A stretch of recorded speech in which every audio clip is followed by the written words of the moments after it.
Assalamualaikum warahmatullahi wabarakatuh. Perkenalkan, nama saya Marsa Abis Aisyah dari SMA Trisakti. Saya selaku moderator di kelompok ini ingin mempresentasikan mengenai energi bersih dan terjangkau dengan isu bencana alam di Indonesia. Sebelum ini, izinkan saya untuk memperkenalkan teman-teman saya yang sudah berkontribusi dalam pembuatan tugas ini. Yang pertama, ada Bimo Soekarno Putra, yang kedua Nabila Sofiana, yang ketiga Nur Azizah, keempat Hilda Khairunisa, yang kelima Dwi Syafina, yang keenam Syafiqah Idris, ketujuh Pinkan Fitria, dan yang kedelapan Nur Hetina, serta saya pribadi Marsa Abis Aisyah. Langsung saja kita lanjut ke materi yang akan disampaikan oleh teman-teman saya. Energi yang bersih adalah energi yang memiliki resiko rendah bagi dari segi sosial, kesehatan, dan lingkungan. Energi bersih sering disebut juga sebagai energi terbarukan. Penggunaan energi bersih bisa membantu mengurangi dampak negatif yang ditimbulkan dari energi fosil yang selama digunakan. Sumber energi terbarukan berasal dari sumber alam seperti cahaya matahari, angin, hujan, gelombang air laut, panas bumi, dan tanaman. Biasanya masuk dalam kategori energi bersih. Sumber-sumber energi terbarukan adalah sumber-sumber yang tidak akan pernah habis atau kering, serta memiliki dampak minimal terhadap lingkungan. Namun, ada beberapa sumber energi listrik yang terbarukan, terutama pembangkit listrik tenaga air dan biofuel dalam skala besar, yang dalam produksinya berdampak negatif terhadap lingkungan dan masyarakat, sehingga sulit mengategorikan sumber energi ini sebagai energi yang hijau atau bersih.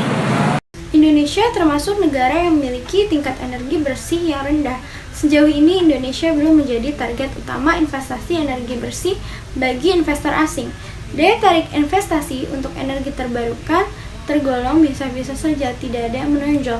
Pembangkit listrik, tenaga air atau PLTA dalam skala besar bisa menimbulkan dampak sosial dan lingkungan yang sulit diterima.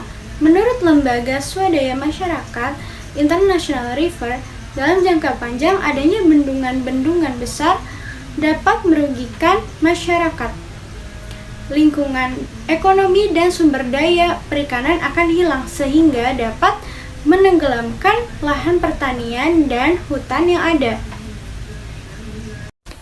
Cara menggunakan energi harus efisien, berkelanjutan, dan sebisa mungkin terbukakan. Dalam 10 tahun terakhir, beberapa negara telah mengikuti langkah besar dalam mengurangi intensitas cahaya. Apabila efisiensi energi yang tersedia saat ini diterapkan, konsumsi energi secara signifikan bisa dikurangi menjadi sekitar sepertiga. Namun, hanya sebagian kecil dari potensi ini yang baru bisa terrealisasikan. Tentunya, selain efisiensi energi, reformasi kebijakan dan penghapusan subsidi, perlu juga dipastikan bahwa negara-negara beralih dari bahan bakar fosil ke energi terbarukan. Sumber energi terbarukan berasal dari sumber alami dan lestari seperti cahaya matahari, angin, hujan, gelombang air laut, panas bumi, dan tanaman. Biasanya masuk dalam kategori energi bersih. Sumber-sumber energi bersih terbarukan adalah sumber-sumber yang tidak akan pernah habis atau kering, serta memiliki dampak minimal terhadap lingkungan. Pemerintah semestinya meninjau kembali pelaksanaan kebijakan pengembangan energi bersih, apalagi Indonesia memiliki potensi energi baru terbarukan (EBT) yang cukup besar untuk dikembangkan. Indonesia merupakan negara yang rawan bencana alam.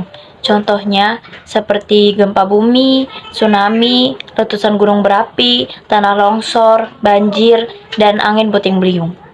Bencana alam adalah bencana yang diakibatkan oleh peristiwa atau serangkaian peristiwa yang disebabkan oleh alam. Dan akhir-akhir ini Indonesia terus dilanda keprihatinan. Bencana terjadi di mana-mana. Gempa Cianjur, disusul gempa di Garut, sampai dengan ke Pangandaran. Banjir dan longsor pun melanda di berbagai wilayah, yang menguras banyak energi dan sumber dayanya untuk menanganinya. dan penyebab bencana alam itu ada dua, yaitu sifat dari alam itu sendiri dan juga ulah manusianya itu sendiri. Penyebab dari alam. Yang pertama, contohnya itu adalah gempa bumi. Penyebab alamnya adalah pergeseran atau tabrakan lempeng bumi. Yang kedua, yaitu contohnya ada letusan gunung berapi. Indonesia berada dalam lingkaran cincin api Pasifik atau biasa disebut dengan Ring of Fire. Bencana alam tidak hanya disebabkan oleh sifat alami dari alam saja, melainkan juga bisa disebabkan oleh ulah manusia yang semena-mena terhadap lingkungannya, seperti banjir yang disebabkan kelalaian manusia membuang sampah di sungai, longsor yang disebabkan penebangan sembarangan oleh manusia.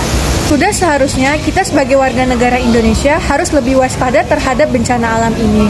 Anak muda yang saat ini tidak dapat lepas dari media sosial juga dapat memanfaatkan sebagai media untuk bersuara, menyebarluaskan informasi mengenai menjaga lingkungan serta energi dan perilaku hemat energi. Selama ini yang kita ketahui hanya dampak buruk dari bencana alam. Bencana alam dapat mengakibatkan dampak yang merusak pada bidang ekonomi, sosial, dan lingkungan. Kerusakan infrastruktur dapat mengganggu aktivitas sosial, korban jiwa, kerusakan ekosistem, dan hilangnya tempat tinggal. Sekian dari kelompok kami mohon maaf jika ada kesalahan atau perkataan dan penulisan yang tidak disengaja. Saya tutup, semoga materi ini dapat dipahami kalian semua. Wassalamualaikum warahmatullahi wabarakatuh.